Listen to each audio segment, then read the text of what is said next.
Students, पिछले video में हमने आपको बताया था आवर्तबीजी पादपों में जनन। उसमें हमने जनन किसे कहते हैं, जनन के प्रकार, अलैंगिक जनन और लैंगिक जनन। अलैंगिक जनन के प्रकार हमने बताया था ऐसन जनन और दूसरा बताया था कायिक प्रवर्धन। फिर कायिक प्रवर्धन के प्रकार हमने आपको बताया था कि कायिक प्रवर्धन दो प्रकार का होता है, प्राकृतिक कायिक प्रवर्धन और कृत्रिम कायिक प्रवर्धन। तो प्राकृतिक कायिक प्रवर्धन की 4 विधियां थी जो हमने पिछली वीडियो में डिस्कस की थी। तने के द्वारा, जड़ के द्वारा, पत्ती के द्वारा और विशिष्ट संरचनाओं के द्वारा। आज हम डिस्कस करने जा रहे हैं कृत्रिम कायिक प्रवर्धन। तो कृत्रिम कायिक प्रवर्धन किसे कहते हैं? उत्तम लक्षणों वाले पादपों से समान लक्षणों वाली संतति प्राप्त करने के लिए पादप के कायिक भागों से मानव द्वारा कायिक जनन संपन्न कराया जाता है, उसे कृत्रिम या प्रेरित कायिक प्रवर्धन कहते हैं। किसे कहते हैं? कृत्रिम कायिक प्रवर्धन कि ऐसे पादप जो उत्तम लक्षणों वाले हो, ऐसे पादप जो उत्तम लक्षणों वाले हो और उनके समान नई संतति यदि प्राप्त करना है तो उन पादपों के कायिक भागों से मानव के द्वारा कायिक जनन संपन्न कराया जाता है। तो उसे क्या कहते हैं? कृत्रिम कायिक प्रवर्धन या उसे कहते हैं प्रेरित कायिक प्रवर्धन। अब कृत्रिम कायिक प्रवर्धन किसे कहते हैं? कि उत्तम लक्षणों वाले पादपों से समान लक्षणों वाले संतति प्राप्त करने के लिए पादप के कायिक भागों से मानव द्वारा कायिक जनन संपन्न कराया जाता है, उसे कृत्रिम या प्रेरित कायिक प्रवर्धन कहते हैं। अब कृत्रिम जो कायिक प्रवर्धन है उसकी निम्न विधियां है। कृत्रिम कायिक प्रवर्धन की निम्न विधियां है। जैसे अपन बात करें, स्पेशली 3 विधियां है। एक तो कर्तन, कटिंग। पहली विधि कौन सी है? कर्तन या कटिंग। दूसरी विधि है दाब लगाना, जिसे कहते हैं लेयरिंग। दूसरी विधि कौन सी है? दाब लगाना या जिसे कहते हैं लेयरिंग। और तीसरी विधि है रोपण या जिसे कहते हैं ग्राफ्टिंग। क्या कहते हैं? ग्राफ्टिंग। तो सबसे पहले अपन डिस्कस करने जा रहे हैं कर्तन विधि। सबसे पहले कौन सी विधि है? कर्तन विधि। तो कर्तन जो विधि है वो कृत्रिम कायिक प्रजनन की एक सामान्य एवं सबसे प्रचलित विधि है। कर्तन विधि कौन सी है? कि कर्तन विधि सबसे ज्यादा जो उपयोग ली जाती है कायिक प्रवर्धन के अंतर्गत, वो सबसे ज्यादा उपयोग कौन सी जाती है? कर्तन विधि। इस कर्तन विधि 2 प्रकार का होता है। कर्तन विधि कितने प्रकार की होती है? 2 प्रकार की। पहली अपन बात करते हैं स्तंभ कर्तन और दूसरी है मूल कर्तन। स्तंभ कर्तन में क्या करते हैं? इस विधि के अंतर्गत पौधे के स्तंभ को छोटे छोटे टुकड़ों में काट लिया जाता है। तेज धारदार चाकू से काट लिया जाता है और नीचे वाले हिस्से को, जिसे जमीन में रोपना है, उसको नुकीला करते हैं। उसके बाद में उसे ऑक्सीन हार्मोन के विलयन में डुबोया जाता है। फिर उसे जमीन में रोपित किया जाता है। लगभग 15 से 20 दिन तक उसे नम बनाए रखते हैं। समय समय पर उसमें पानी डालते हैं और नम बनाए रखते हैं। और जो टुकड़ा अपन जमीन में रोपते हैं उसको लगभग 3/4 भाग उसको जमीन में रोपेंगे और 1 भाग उसका बाहर रखेंगे। ऑक्सीन हार्मोन क्या करेगा कि जो जमीन में रोपित जो भाग है उससे अपस्थानिक जड़ें विकसित करेगा। ऑक्सीन हार्मोन का काम क्या है? ऑक्सीन हार्मोन के छिड़काव से या ऑक्सीन हार्मोन अपस्थानिक जड़ें शीघ्रता से उत्पन्न करता है। तो ये तो होती है। फिर इसी प्रकार से क्या हो जाएगा? नया प्लांट डेवलप हो जाएगा। तो स्तंभ कर्तन में क्या है, इस विधि में पौधे के स्तंभ को टुकड़ों में काटकर जमीन में रोप दिया जाता है। जैसे एग्जाम्पल कौन से हैं, गन्ना, गुलाब, अंगूर और बोगेनवेलिया। स्तंभ कर्तन किसे कहते हैं, कि इस विधि के अंतर्गत पौधे के स्तंभ को छोटे छोटे टुकड़ों में काट लिया जाता है और काटे हुए स्थान को जमीन में रोपने से पहले उसको ऑक्सीन हार्मोन के विलयन में डुबोया जाता है, ताकि उससे शीघ्रता से अपस्थानिक जड़ें विकसित हो जाए। उसके बाद में वह नए प्लांट में डेवलप हो जाएगा। जैसे एग्जांपल है गन्ना, गुलाब, अंगूर और बोगेनवेलिया।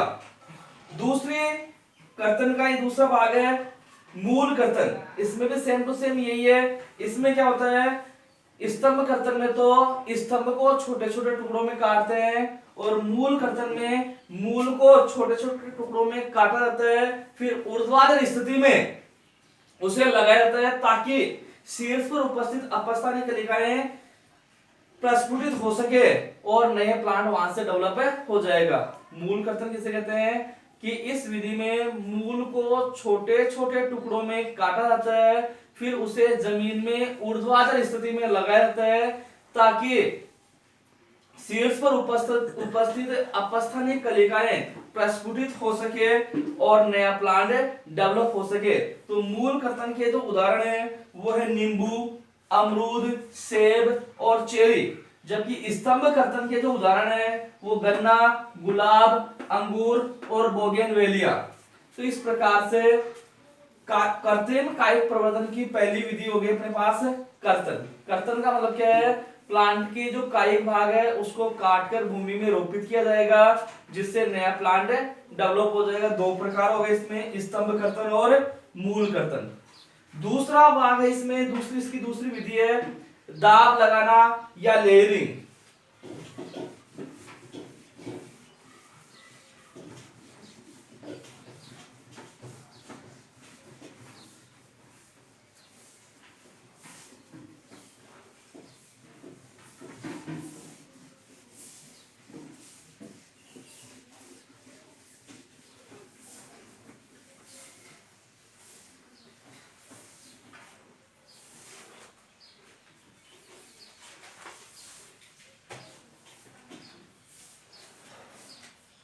दूसरी विधि है दाब लगाना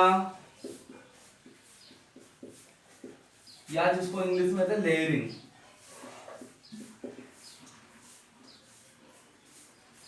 अब लेयरिंग किसे कहते हैं, कि इस विधि में लेयरिंग किसे कहते हैं, इस विधि में किसी पादप के इस विधि में किसी पादप की शाखा को इस विधि में किसी पादप की शाखा को जमीन में इस प्रकार दबाया जाता है कि जमीन के अंदर एक या अधिक पर्व संधि दबी हो, कि एक या अधिक पर्व संधि दबी हो तथा शाखा का शीर्ष भाग जमीन से ऊपर हो तथा इसमें अपस्थानिक जड़ें उत्पन्न करके नई संतति पादप विकसित किए जाते हैं। इस विधि को कहते हैं दाब लगाना। किसे कहते हैं, कि दाब लगाना, कि इस विधि के अंतर्गत पादप की शाखा को जमीन में इस प्रकार दबाते हैं कि जमीन के अंदर पादप की एक से अधिक पर्व संधि दबनी चाहिए, उसका एक से अधिक पर्व संधि दबी हुई होनी चाहिए और शाखा का शीर्ष भाग है वो जमीन से बाहर निकला हुआ होना चाहिए। तो ऐसी स्थिति में जो जमीन के अंदर जो पर्व संधि दबी हुई है उससे अपस्थानिक जड़ें विकसित हो जाएगी और नया प्लांट वहां से विकसित हो जाएगा, जिसको कहिए हम संतति पादप। अब इसकी भी दो अलग अलग विधियां है। इसकी भी कितनी विधियां है, दो अलग अलग विधियां है। सबसे पहली इसमें विधि है टीला दाब विधि।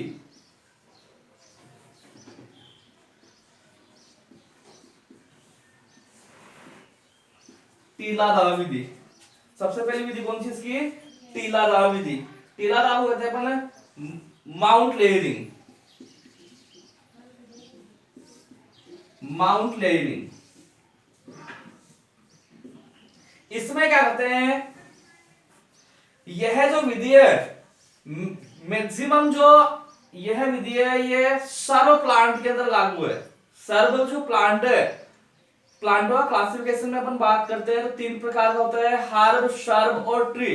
तो सर्व जो प्लांट है जिसको कहते हैं क्षुप स्वभाव दर्शाने वाले जो पादप है, उसमें यह विधि उपयोग में ली जाती है। इस विधि में क्या करते हैं, जैसे ये प्लांट है, ये क्या है, एक प्लांट है,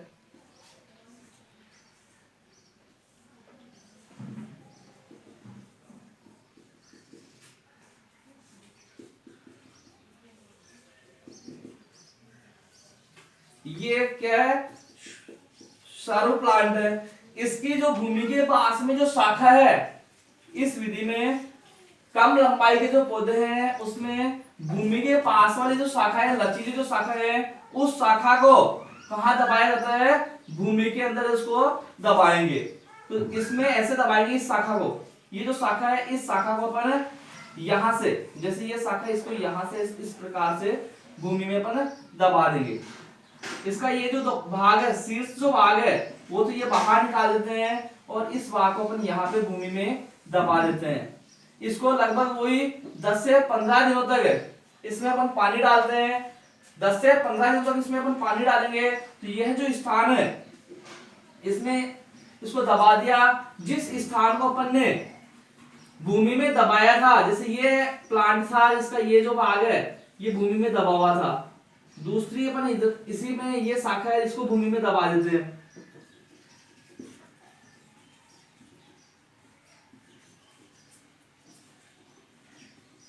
ये दबा हुआ, तो ये दबा हुआ जो भाग है वहां से अपस्थानिक जड़ें विकसित हो जाएगी।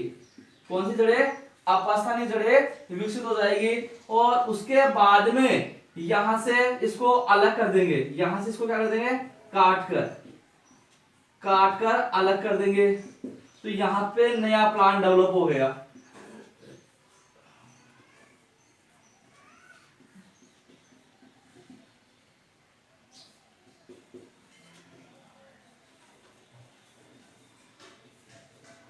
ये तो मातृ पादप है और ये संतति पादप है। इसमें क्या करते हैं, इस विधि में ऐसे पादपों की लंबी शाखा को, इस विधि में ऐसे पादपों की लंबी शाखा को चित्र के अनुसार मिट्टी में इस प्रकार झुकाकर दबा दिया जाता है और दबे हुए भाग पर लगातार पानी, दबा हुआ जो भाग है इसके ऊपर लगातार पानी का छिड़काव करते हैं, जिसके कारण यह स्थान नम बना रहेगा। और कुछ समय पश्चात लगभग 15 से 20 दिन के बाद में इस दबा हुआ जो भाग है, जो नम है, वहां से अपस्थानिक जड़ें विकसित हो जाएगी और उसको मातृ पादप से काटकर अलग अपने जो इच्छित स्थान है वहां पर इसको लगा दिया जाएगा। तो यह विधि तो कहलाती है टीलादाब विधि।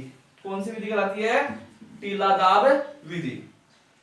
जैसे अपन बात करते हैं कौन से प्लांट है, गुलाब है, चमेली, टीलादाब विधि के एग्जांपल अपन बात करते हैं तो गुलाब, चमेली, ठीक है, ये एग्जांपल किसके हैं, टीलादाब विधि।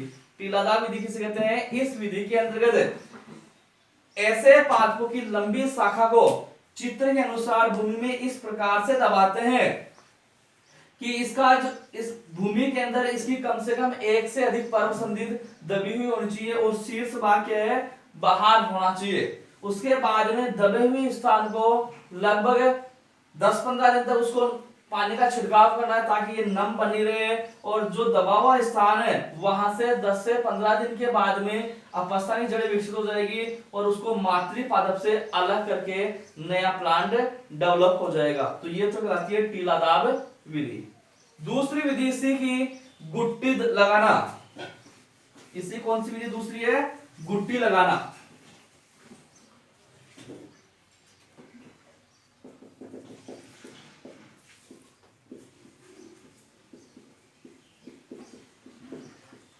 गुट्टी लगाना, और गुट्टी लगाना को अपन इंग्लिश में कहते हैं, अपन इसको गुट्टी लगाना या इसे कहते हैं वायुदाब विधि।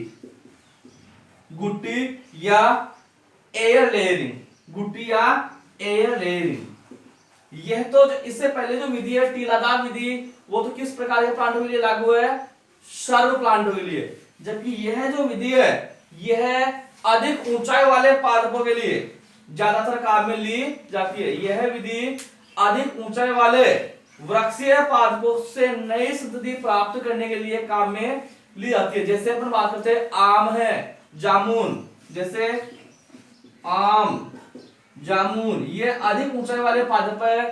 तो इन पादपों के अंतर्गत अपन कायिक प्रवर्धन के द्वारा नया प्लांट किस विधि के द्वारा करेंगे, गुट्टी दाब विधि के द्वारा करेंगे।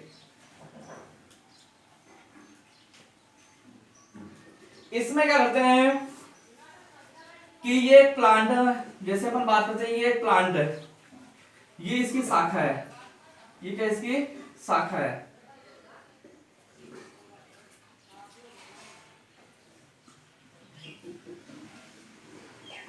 इसकी शाखा है।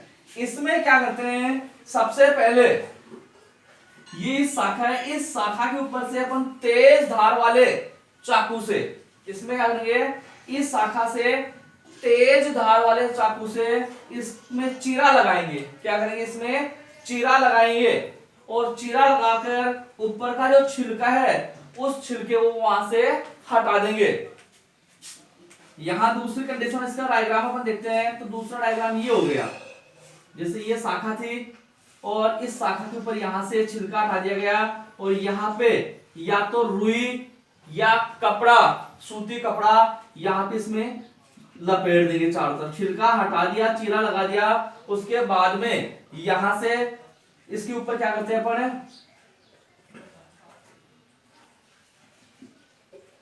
यहां चीरा लगा दिया, यहां चीरा लगाया गया। चीरा लगाने के बाद यहां से छिलका हटा दिया गया और उसके ऊपर रुई या सूती कपड़ा लपेट देते हैं और इसके जस्ट ऊपर वाली जो शाखा है उस शाखा के ऊपर एक मटका बांध देते हैं, एक मटका बांध देते हैं। मटके के अंदर पानी डाल देते हैं, इसमें एक छोटा सा छिद्र कर देते हैं।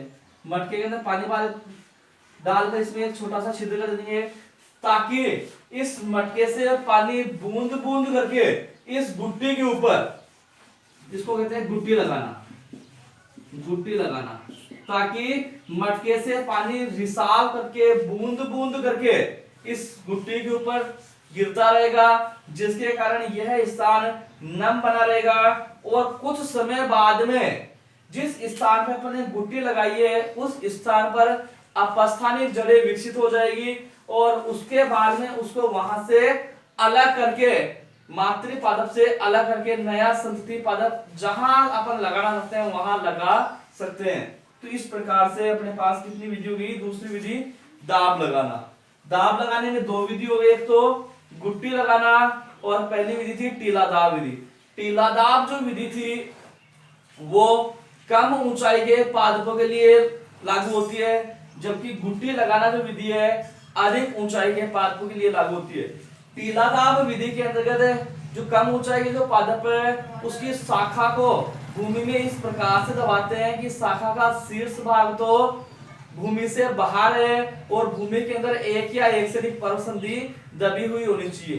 15 से 20 दिन तक उसको नम रखते हैं और वहां पे अपस्थानिक जड़ें विकसित हो जाएगी। उसके बाद में उसको संतति पादप से अलग करके इच्छित स्थान पर लगा सकते हैं। जबकि गुट्टी लगाना अधिक ऊंचाई वाला जो पादप है वहां यदि नया प्लांट अपने कायिक प्रवर्धन के द्वारा विकसित करना है उसी के समान, तो गुट्टी लगाकर, गुट्टी में क्या होता है, प्लांट की एक शाखा है, उस शाखा को तेज धार वाले चाकू से उसको चीरा लगाएंगे, चीरा लगाकर वहां से छिलका हटाएंगे और वहां पर अपन रुई या सूती कपड़ा लपेट देंगे। उसके जस्ट ऊपर वाली जो शाखा है उसके ऊपर मटका बांध देंगे, मटके में एक छोटा सा छिद्र करेंगे ताकि पानी गुट्टी के ऊपर बूंद बूंद करके गिरता रहे, जिसके कारण गुट्टी नम बनी रहेगी और 15 से 20 दिन के बाद इस स्थान से अपस्थानिक जड़ें विकसित हो जाएगी और नया प्लांट क्या हो जाएगा, डेवलप हो जाएगा। तो इस प्रकार से ये क्या हो गई अपनी दूसरी विधि। तीसरी विधि अपन बात करते हैं रोपण, जिसको कहते हैं रोपण या ग्राफ्टिंग। कायिक प्रवर्धन की 3 विधियां अपन ने यहां पे डिस्कस की थी। पहली थी कृतन, दूसरी थी दाब लगाना और तीसरी है रोपण। रोपण, इंग्लिश में ग्राफ्टिंग।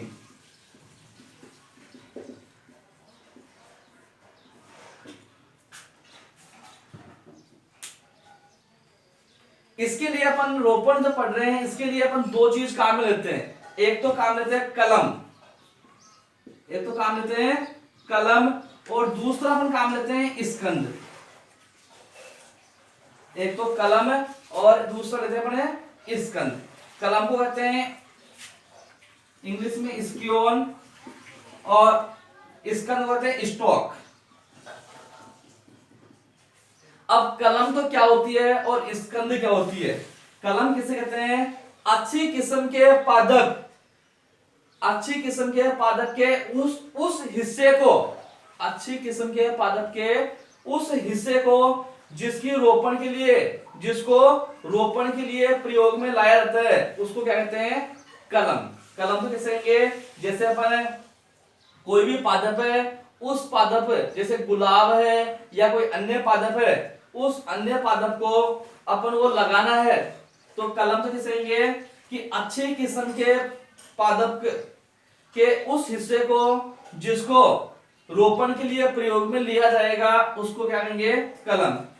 और स्कंद कैसे कहेंगे? रोपण की प्रक्रिया में जिस पादप के को आधार के रूप में, रोपण की प्रक्रिया में जिस पादप को आधार के रूप में प्रयुक्त किया जाता है, उसे क्या कहते हैं अपन? स्कंद। जैसे अपन बात करें, जैसे ग्राफ्टिंग अपन पढ़ेंगे, तो जिस पादप का अपन रोपण के लिए काम में लेंगे, वो पादप तो अपने पास उसका जो भाग है अच्छी किस्म का, वो तो ये।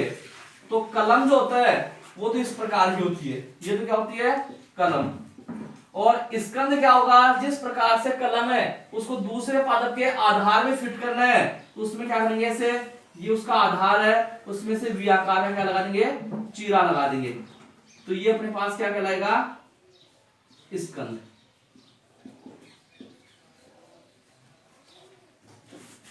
कलम तो कहेंगे अच्छी किस्म के पादप के उस हिस्से को जिसको रोपण के लिए काम में लिया जाता है, उसको तो कलम कहेंगे। और रोपण की प्रक्रिया में जिस पादप को आधार के रूप में काम में लिया जाता है, उसको क्या कहते हैं? स्कंद। तो रोपण है, इसकी निम्न विधियां है, रोपण की निम्न विधियां है। पहली विधि है, इसमें वी शेप या विप विधि। पहली है विप, पहली विधि है विप विधि, या इसको कहते हैं V shape, V shape grafting. इसमें अर्थ है इस प्रकार के रोपण में दोनों स्तंभ समान व्यास के होने चाहिए। इसमें पहली कंडीशन क्या है कि दोनों जो स्तंभ है, दोनों स्तंभ समान व्यास के होने चाहिए। इस प्रकार के रोपण में दोनों स्तंभ समान व्यास के होने चाहिए, और इन्हें आपस में संयुक्त करने के लिए वी आकार के किसमें खास करते हैं, इन्हें आपस में क्या करते हैं? जोड़ने के लिए। दोनों स्तंभ समान व्यास के होने चाहिए, और इन्हें जोड़ने के लिए, इन्हें संयुक्त करने के लिए, संयुक्त करने के लिए वी आकार का, वी आकार की खांच, वी आकार की खांच निर्मित की जाती है, इसलिए इसे क्या कहते हैं अपन? V shape grafting. जैसे अपन किस प्रकार से करेंगे? जैसे ये डायग्राम देते हैं, ये कलम है, ये स्कंद है। अब ये नुकीला है, इसमें वी शेप है, तो यहाँ क्या कर देंगे? इसको आपस में यदि जोड़ना है, तो सबसे पहले जैसे ये अपने पास स्तंभ था, स्कंद है, और ये इसमें वी शेप चीरा लगा देते हैं। इस प्रकार से नुकीले तेज धार वाले चाकू से इस प्रकार से अपने यहाँ चीरा लगा देंगे, और दूसरा ऊपर वाला जो भाग है वो इसमें इस प्रकार से ये जुड़ी गया है, ये इसमें से फिट हो जाएगा। तो ये तो अपने पास क्या कहलाएगा? अपने पास क्या कहलाएगा? अपने पास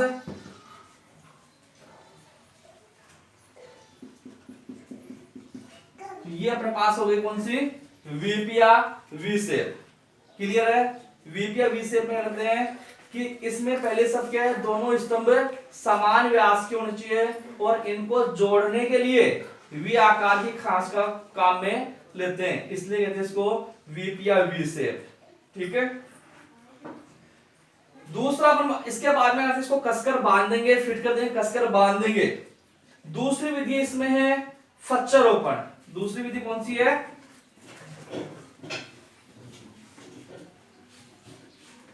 दूसरी विधि इसी में है बी, फच्चरोपण।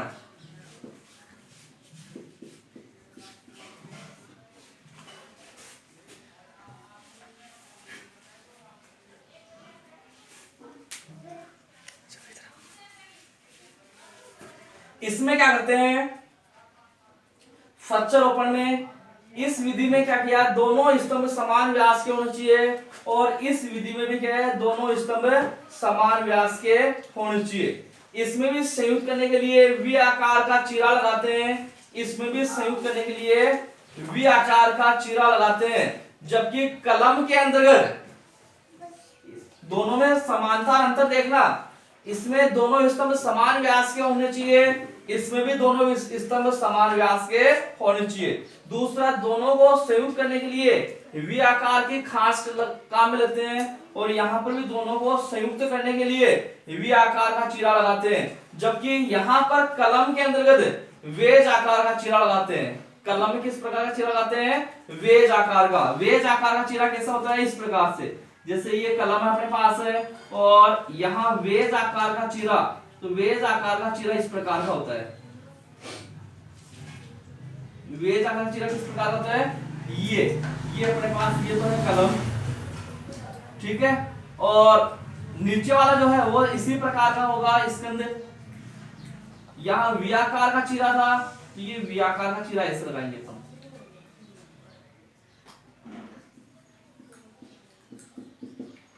ये स्कंद, और फिर इन दोनों को जोड़ देंगे, इन दोनों को जोड़ देंगे ऐसे।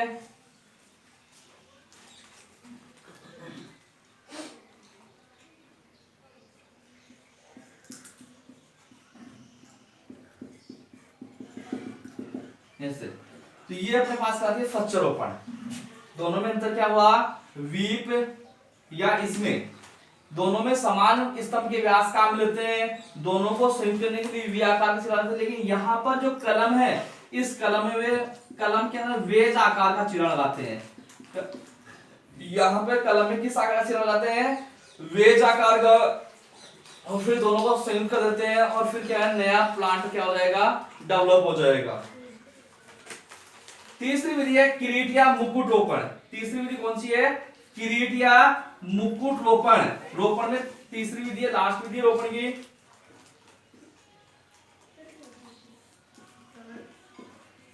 किरीट या इसे कहते हैं मुकुट रोपण। इसमें क्या करते हैं? इस प्रकार के रोपण में यहां पहला अपने वीप या वी से, और दूसरा अपने बात की फच्चरोपण। वहां तो क्या था? दोनों स्तंभ समान व्यास के थे, जबकि यहां क्या है? कलम और स्कंद दोनों के व्यास में क्या है? कई गुना अंतर होता है। कि कलम जो होती है वो काफी छोटी होती है, जबकि स्कंद का जो व्यास है वो कलम से कई गुना अधिक होता है। फिर क्या करते हैं? जो स्कंद है उस स्कंद में जगह जगह पर, क्योंकि स्कंद का जो साइज है वो कलम की, जैसे कलम का साइज पेन की तुलना मान लेते हैं। कलम है पेन जितनी मोटी है, और स्कंद का साइज है इतना मोटा है। तो यहाँ एक से अधिक कलम अपन क्या है? उस स्कंद में लगाएंगे। कलम है उसमें वी आकार का चीरा लगाएंगे, कलम है उसको वी आकार का, ये कंडीशन बनाएंगे। कौन सी कंडीशन? इस प्रकार से, जैसे ये स्कंद है, ये क्या है? स्कंद इतना बड़ा। इस स्कंद में क्या करते हैं? सबसे पहले वी आकार के चीरे लगा देते हैं ऐसे।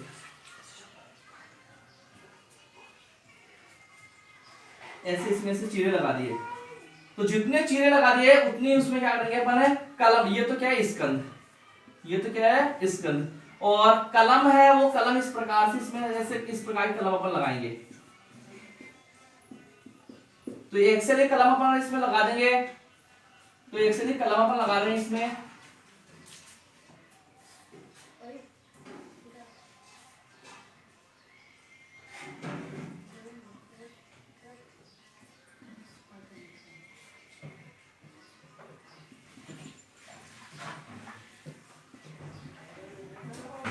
तो इस प्रकार का जो जिससे क्या है कि जो स्कंद है उसके ऊपर कलम इतनी लग जाएगी वहां ऐसा लगेगा मुकुट सा लग गया। क्या लग गया? मुकुट सा। तो इस प्रकार को क्या कहते हैं अपन? किरीट या मुकुट रोपण। तो तीन विधियां हो गई ग्राफ्टिंग की। पहली वीप या वी शेप, दूसरी हो गई फच्चरोपण, दोनों सेम है। दोनों वीप में और फच्चरोपण में जो स्तंभ है व्यास दोनों का समान होता है, दोनों संयुक्त करने के लिए वी आकार से लगाते हैं। जबकि फच्चरोपण में क्या करते हैं, जो कलम उसमें वेज आकार से लगाते हैं, फिर दोनों फिट करते हैं और बांध देते हैं। मुकुट या किरीट में क्या करते हैं कि कलम है वो तो कम साइज का होता है, स्कंद है वो कलम से कई गुना अधिक साइज का होता है, जिसके कारण क्या होगा कि वहां पर जो स्कंद है उसमें वी आकार का चिन्ह लगा देंगे, कलम में भी वी आकार को नीचे से नुकीला कर देंगे, उसमें काफी सारी कलम उसमें फिट कर देंगे, जिसके कारण क्या होगा कि वहां पे अपस्थानिक जड़ी विकसित हो जाएगी और फिर वहां से अपन क्या है अलग अलग करके उसको अलग अलग जमीन में अपन रोपित कर देंगे। तो इस प्रकार से अपना क्या होगा कृत्रिम कायिक प्रवर्धन। तो कृत्रिम कायिक प्रवर्धन की तीन विधियां हो गई, कर्तन विधि हो गई, दाब लगाना विधि हो गई और तीसरी हो गई ग्राफ्टिंग या रोपण। अब अपन बात करते हैं कायिक या अलैंगिक जनन के क्या महत्व है। पहला महत्व की यदि बात करें, कायिक या अलैंगिक जनन का महत्व, कायिक या अलैंगिक जनन का महत्व। पहला महत्व की यदि बात करते हैं तो जिन पादपों में प्राकृतिक रूप से लैंगिक जनन नहीं होता है, जिन पादपों में प्राकृतिक रूप से लैंगिक जनन नहीं होता है उनमें कायिक जनन ही जनन की मुख्य विधि होती है। पहले कौन सा है इसमें कि जिन पादपों में प्राकृतिक रूप से लैंगिक जनन नहीं होता है उनमें कायिक जनन ही जनन की मुख्य विधि होती है। दूसरा, इस विधि द्वारा उत्तम गुणवत्ता वाले फल व पुष्पों का उत्पन्न करने वाले पादपों से उनके संतति पादपों का निर्माण कम समय में किया जा सकता है। दूसरी विधि महत्व क्या है कि ऐसे पादप जिनसे बहुत ज्यादा फल या अच्छी क्वालिटी के फल प्राप्त होते हैं, अच्छी क्वालिटी के पुष्प प्राप्त होते हैं, तो उनको कम समय के अंदर यदि अपन को क्या है प्राप्त करना है तो उसकी एकमात्र विधि कौन सी है? कायिक जनन। तीसरी विधि, ऐसे पादप जो संकरग्रस्त की श्रेणी में, ऐसे पादप है जो संकरग्रस्त की श्रेणी में, तो उनको शीघ्रता से उनकी संख्या में वृद्धि करने के लिए ताकि वो विलुप्त न हो जाए, तो उनको विलुप्त होने से बचाया जा सकता है। चौथी अपन देखें, कुछ पादपों की फसल का उत्पादन लैंगिक जनन की तुलना में कायिक जनन से अधिक होता है, कि कुछ पादपों में फसल का उत्पादन जो है वो लैंगिक जनन में कम होता है, कायिक जनन में ज्यादा होता है। और लास्ट में अपन देखते हैं कि कायिक जनन से क्या हानि है। तो इस विधि में केवल एक जनक ही भाग लेता है तथा कायिक जनन को से उत्पन्न संतति 100% समान लक्षण वाली उत्पन्न होती है। अतः इस विधि से उत्पन्न संतति क्या कहते हैं? क्लोन। मैंने पहले बताया था, स्टार्ट किया था कि कायिक जनन से उत्पन्न संतति को क्लोन कहा जाता है। क्यों? क्योंकि कायिक जनन से उत्पन्न संतति आकारिकी व आनुवंशिक रूप से अपने जनक के समान होती है, इसलिए नई जाति का विकास यहाँ पर रुक जाता है। तो ये इसकी क्या हो गई? हानि। आज के लिए दोस्तों इतना ही।